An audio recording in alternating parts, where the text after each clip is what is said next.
Birdy's Treasure Hunt. Hello, and welcome to Storynory.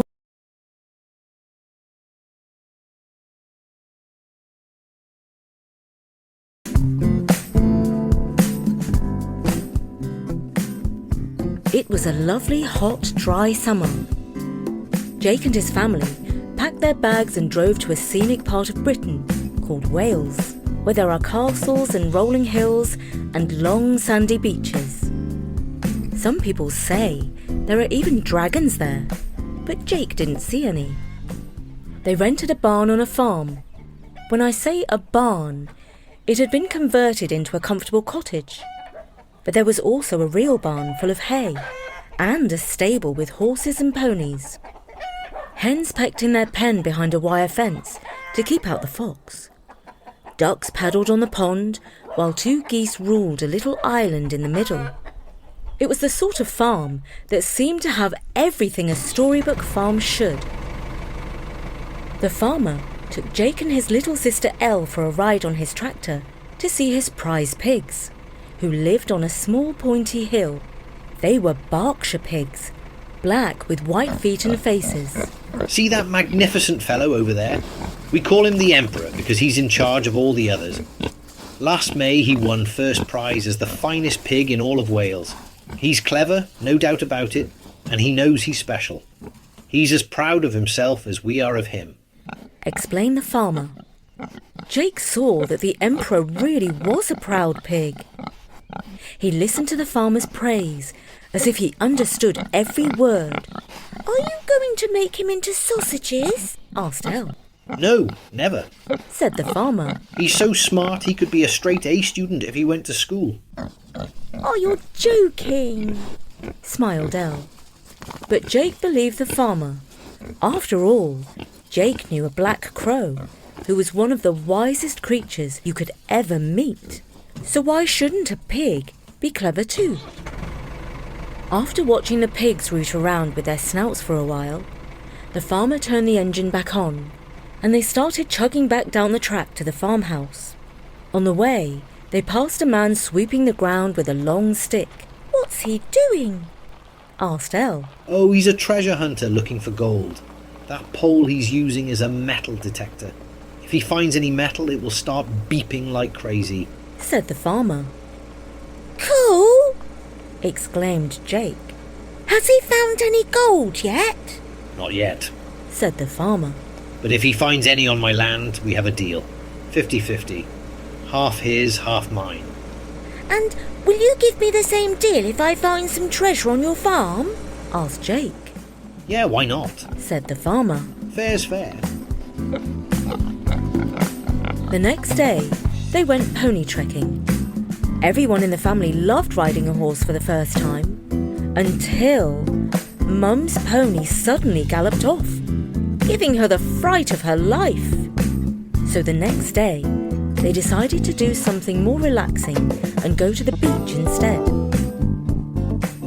That was lovely too. It was an idyllic holiday, but one thing was missing: Birdy. Jake wished he would come to the farm so he could tell him all about the buried treasure. He was sure Birdy would know where to find it. And very early the next morning, there was a little tap on his window pane. Just loud enough to wake Jake out of his dream. He opened his eyes and saw his friend on the sill. "Birdy!" he shouted. "How's your holiday?" asked Birdy. "Fantastic!"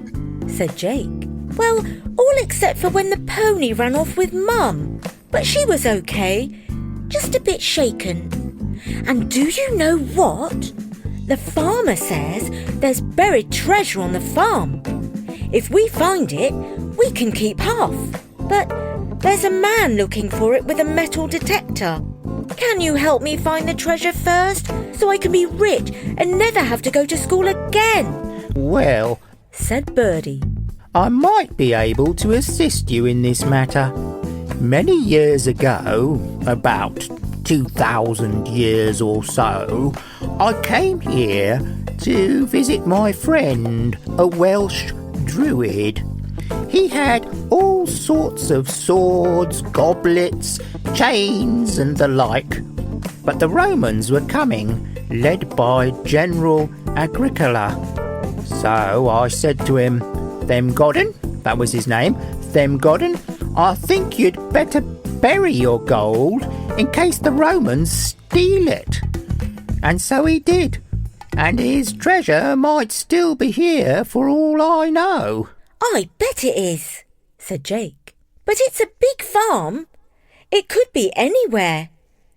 Do you have a map? Nah, said Birdy. but I do have my brain. As I remember, he used to perform all his druid ceremonies on top of a pointy hill, and he buried his treasure thereabouts. Oh, I know, said Jake. That's where the pigs live. Nobody would ever think of looking for treasure in a pigsty. At breakfast, when Mum asked, "What shall we do today then, kids?" Jake enthused. "Let's look for buried treasure." But Elle pulled a face and said, "That's boring. And Jake always gets his way. I want to go to the beach, Mummy." After some arguing, they agreed to go to the beach first and look for treasure afterwards in the evening. After a lazy day at the beach, Jake was still bouncing with energy and in a hurry to go treasure hunting. "Come on," he said to a relaxed and nicely tired Dad. "If you want us to be rich, we've got to find the buried treasure before the man with the metal detector." Dad insisted on a cup of tea first, and then he pulled on his boots and followed Jake up the path to the hill, where the pigs lived. High overhead, a black crow led the way. When they reached the top of the hill, they saw the porkers on the other side, rooting around for grubs before the sun went down. But that wasn't all they saw. The man with a metal detector was also there, sweeping the ground. "Oh no," said Jake. "I told you we should have come this morning. He must have heard us saying that the treasure is buried on this hill." "Jake, why don't we leave it to the professionals?" said Dad.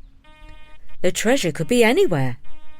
Without a metal detector, we've got no chance of finding it." "But we don't need a metal detector because we've got Birdy," protested Jake. They stood and watched as the metal detector man dug in the ground with a trowel and dusted something off with a brush. Jake ran down to him. What did you find?" "Oh, just an old shilling coin." Jake ran back and told Dad. "What's a shilling, Dad? Is it valuable?" "No, it's just old money from Grandad's time. About 5 pence, if that. Come on, let's head back for supper." "Hang on," said Jake. "There's Birdy. He's chatting to the pig." He pointed towards the proud pig, who rejoiced in the name the Emperor. Birdy was standing on his head and squawking loudly. Quack! Quack! "I bet he's asking the Emperor to help us find the treasure," said Jake. And it seemed he was right, because the pig started to trot up the hill, with Birdy still perched on his head. Jake and Dad followed and were soon halfway down the other side. The magnificent pig was now rooting in the ground and digging with his trotter, while Birdy hopped around flapping his wings. "Look, Dad!" exclaimed Jake. "He's found something!"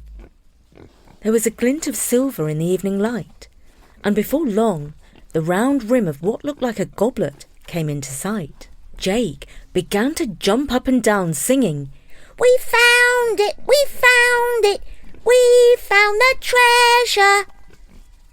But he soon wished he had kept his mouth shut, because the metal detector man came to see what the noise was about.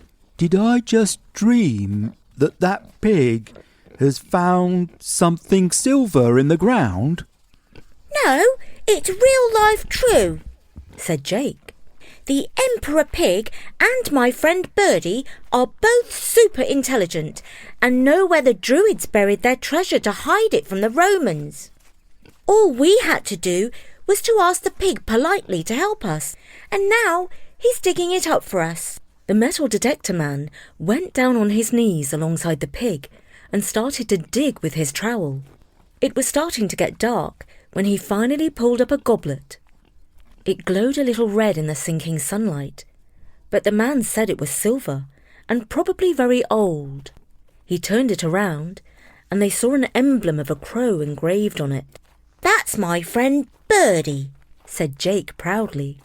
And as they walked back, he chatted all about his crow friend and how many clever things he knew. They visited the farmhouse to show their discovery to the farmer, who was as amazed as they were. "Well, I never," he said. "So my granddaddy was right when he told me their druids left gold on this land. Well done for detecting it with that buzzing contraption of yours. I'll call the museum in the morning and I'll keep my word. We'll go 50-50 if it's worth a few quid." "Well, actually," said Jake, "we found it." The metal detector man argued that actually the Emperor Pig had found it. Jake nodded in agreement. "Yeah, the Emperor dug it up with his snout, but my best friend Birdy the Crow told him where to look, because I asked him to help. You know, he was friends with one of the druids in Roman times," said Jake proudly. The farmer wiped his brow. "Well, that is quite a tale," he said. Look here, I don't mean to put the kid down, said the detector man. He's got a real imagination, but I have been walking up and down this land for 3 weeks. Now, I've earned the reward. "Well, no point in arguing here this evening," said the farmer. "First, let's see if it's worth anything. Let's ask what the museum says, shall we?" They went back to their cosy barn for supper. Jake found it hard to sleep that night, as he was so full of excitement. Things got even more exciting the next day, when they went back up the hill with the farmer and found that the Emperor had dug up a silver tray. To their amazement, it was engraved with the emblem of a wild boar. The boar looked just like the Emperor, only with fierce tusks. The metal detector man was sweeping all over the hill and found a bronze sword studded with some sort of stone.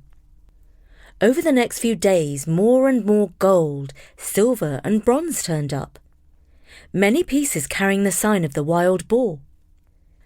The Emperor was finding treasure 3 times as fast as the metal detector. At the end of the week, Jake and his family returned home.